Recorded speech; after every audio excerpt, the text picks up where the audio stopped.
Even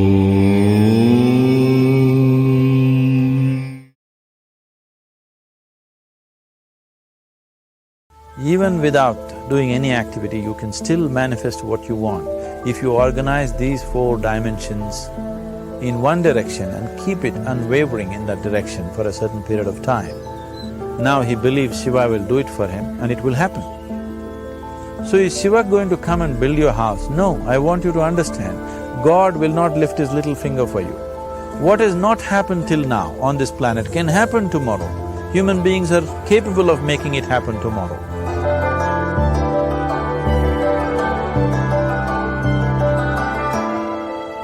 Everything we as human beings have created on this planet was essentially first created in our minds. All that you see, which is human work on this planet, first found expression in the mind, then it got manifested in the outside world. The wonderful things that we have done on this planet and the horrible things that we have done on this planet, both have come from the human mind. So if we are concerned as to what we create in this world, it's extremely important that first of all we learn to create the right things in our mind. How we keep our minds? If we do not have the power to keep our minds the way we want it, what we create in the world is also going to be very accidental and haphazard. So learning to create our minds the way we want is the basis of creating the world the way we want. There is a wonderful story in the yogic lore. On a certain day, a man took a walk. He went for a long walk. Accidentally, unawares, he walked into paradise. Fortunate, isn't he? He just took a walk and he landed up in paradise. After this long walk, he felt little tired. So he thought, oh, I'm tired, I wish I could rest somewhere. He looked around, there was a nice tree, underneath which there was very cushiony grass. So it was inviting. He went and put his head down there and slept. After a few hours he woke up, well rested, and he thought, oh, I'm well rested, but I'm feeling hungry, I wish I had something to eat. And he thought about all the nice things that he ever wanted to eat in his life. And instantly, all those things appeared in front of him. You need to understand, there the service is like that. Hungry people don't ask questions. Food came and he ate. Stomach became full. Then he thought, oh, my stomach is full, I wish I had something to drink. All the nice things that he ever wanted to drink, he thought about it and all of them just appeared in front of him. Drinking people also don't ask questions, so he drank. Now with a little bit of alcohol in him, you know Charles Darwin told you, all of you are monkeys, your tail fell away. Not me, Charles Darwin told you that you were all monkeys and your tail fell away and then you became human. Yes, definitely the tail fell away. But the monkey, in yoga, we always refer to an unestablished mind as markata, which means a monkey. Why we are referring to the mind as a monkey is, what are the qualities of a monkey? One thing about a monkey is, it's unnecessary movement. And another thing about the monkey is, if I say you're monkeying somebody, what does it mean? Imitation. Monkey and imitation have become synonymous. So these two essential qualities of a monkey are very much the qualities of an unestablished mind. Unnecessary movement, you don't have to learn it from the monkey, you can teach it to the monkey. And imitation is full-time job of the mind. So when these two qualities are on, a mind is referred to as a monkey. So this monkey became active within him. He just looked around, thought, what the hell is happening here? I asked for food, food came. I asked for drink, drink came. There must be ghosts around here, and ghosts came. Oh, the ghosts have come, they're going to surround me and torture me, he thought. Immediately the ghosts surrounded him and started torturing him. Then he started screaming in pain and said, oh, they're going to kill me, and he died. Just now he said he's a fortunate being. The problem is he was sitting under a kalpavriksha or a wishing tree.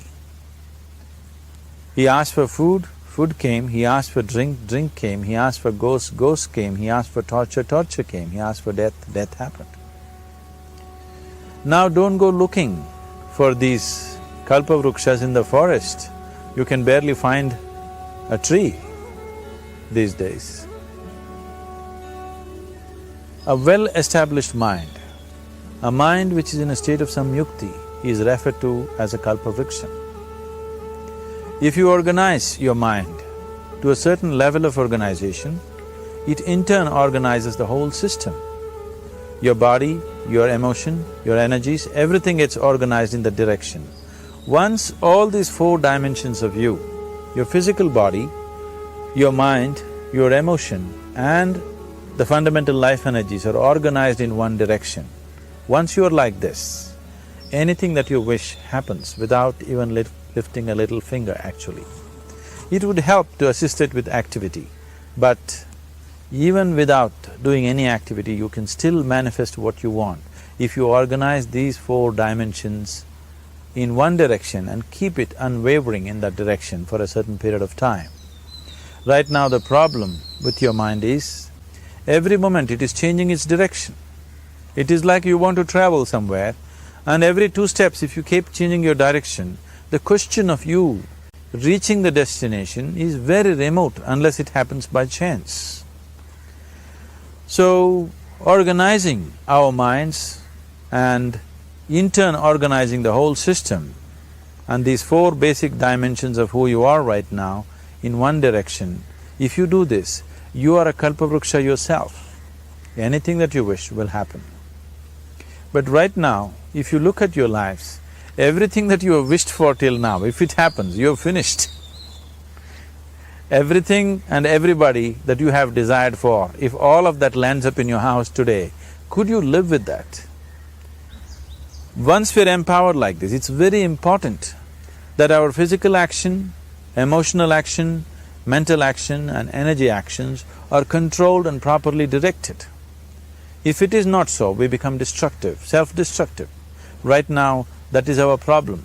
The technology, which is supposed to make our life beautiful and easy, has become the source of all the problem that we are destroying the very basis of our life, which is the planet. So what should have been a boon, we are making a curse out of it. What has brought incredible levels of comfort and convenience to us in the last 100 years or so has also become a threat to our life simply because we are not conscious action, we are in a compulsive state of action. So organizing our minds fundamentally means moving from a compulsive state of activity to a conscious state of activity. You might have heard of people for whom they asked for something and beyond all expectations it came true for them. Generally this happens to people who are in faith. Now, let's say you want to build a house. If you start thinking, oh, I want to build a house, to build a house I need 50 lakhs, but I have only 50 rupees in my pocket, not possible, not possible, not possible. The moment you say not possible, you are also saying I don't want it. So on one level, you're creating a desire that you want something, on another level, you're saying I don't want it. So in this conflict, it may not happen. Someone who has some faith in a god or in a temple or whatever, who is simple-minded, faith works only for those people who are simple-minded. Thinking people, people who are too much thinking, for them it never works. A childlike person who has a simple faith in his god or his temple or whatever, he goes to the temple and says, Shiva, I want a house. I don't know how, you must make it for me. Now in his mind there are no negative thoughts. Will it happen? Will it not happen? Is it possible? Is it not possible? These things are completely removed by this simple act of faith. Now he believes Shiva will do it for him and it will happen. So is Shiva going to come and build your house? No, I want you to understand, God will not lift his little finger for you. What you refer to as God is the source of creation. As a creator, he has done a phenomenal job, there's no question about it. Could you think of a better creation than this? Is it in anybody's imagination to think anything better than what is there right now? So as a creator, he has done his job wonderfully well. But if you want life to happen the way you want it, because right now, the very crux of your happiness and your well-being is this. If at all if you're unhappy, the only and only reason why you're unhappy is life is not happening the way you think it should happen. That's all it is. So if life is not happening the way you think it should happen, you're unhappy. If life happens the way you think it should happen, you are happy. It's as simple as that. So if life has to happen the way you think it should happen, first of all, how you think, with how much focus you think, how much stability is there in your thought, and how much reverberance is there in the thought process will determine whether your thought will become a reality or is it just an empty thought. Or how you do not create any impediments for your thought by creating negative thought process. This possible is something possible or not possible, is destroying humanity. What is possible and not possible is not your business, it's nature's business. Your business is just to strive for what you want. Right now you're sitting here, if I ask you two simple questions, I want you to just look at this and answer this. Right now from where you're sitting, can you just fly off? You say no. Right now from where you're sitting, can you get up and walk? You'll say yes. What is the basis of this? Why you say no to flying and yes to walking? Because past experience of life, many times you've gotten up and walked, never did you fly off. Or in other words, you're using the past experience of life as a basis for deciding whether something is possible or not possible. Or in other words, you have decided that what has not happened till now cannot happen in your life in future. This is a disgrace to humanity and the human spirit. What has not happened till now on this planet can happen tomorrow. Human beings are capable of making it happen tomorrow. So what is possible and what is not possible is not your business. That is nature's business. Nature will decide that. You just see what is it that you really want and strive for that. And if your thought is created in a powerful way, without any negativity, without any negative thoughts bringing down the intensity of the thought process, the first and foremost thing is you must be clear what is it that you really want. If you do not know what you want, the question of creating it doesn't arise. If you look at what you really want, what every human being wants is, he wants to live joyfully, he wants to live peacefully. In terms of its relationships, he wants it to be loving and affectionate. Or in other words, all that any human being is seeking for is pleasantness within himself, pleasantness around him. This pleasantness, if it happens in our body, we call this health and pleasure. If it happens in our mind, we call this peace and joy. If it happens in our emotion, we call this love and compassion. If it happens in our energy, we call this blissfulness and ecstasy. This is all that a human being is looking for. Whether he is going to his office to work, he wants to make money, build a career, build a family, he sits in the bar, sits in the temple, he is still looking for the same thing. Pleasantness within, pleasantness around. If this is what we want to create, I think it's time we addressed it directly and commit ourselves to creating it.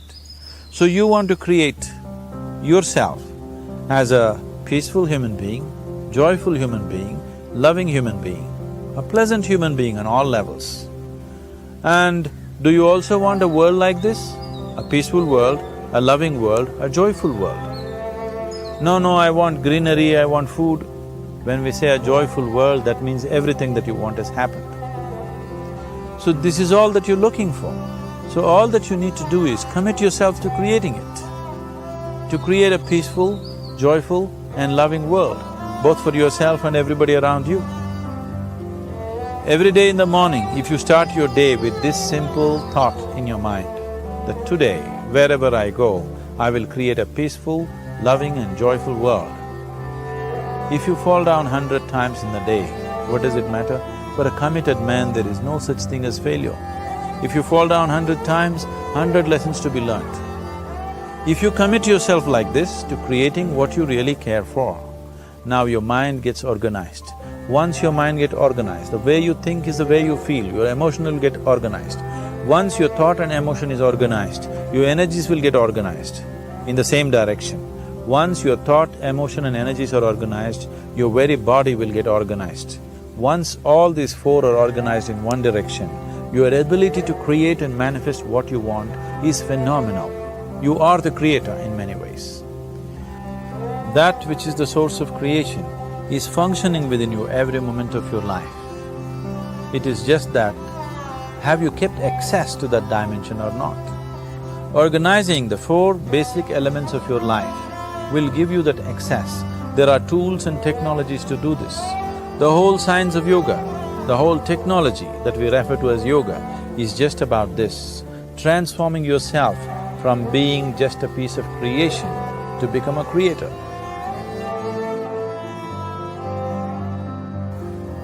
It is my wish and my blessing that every human being in this world should have this access to the source of creation within himself so that he can function here as a creator, not just as a piece of creation.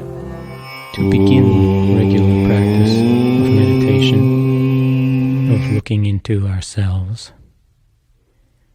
let's arrange to spend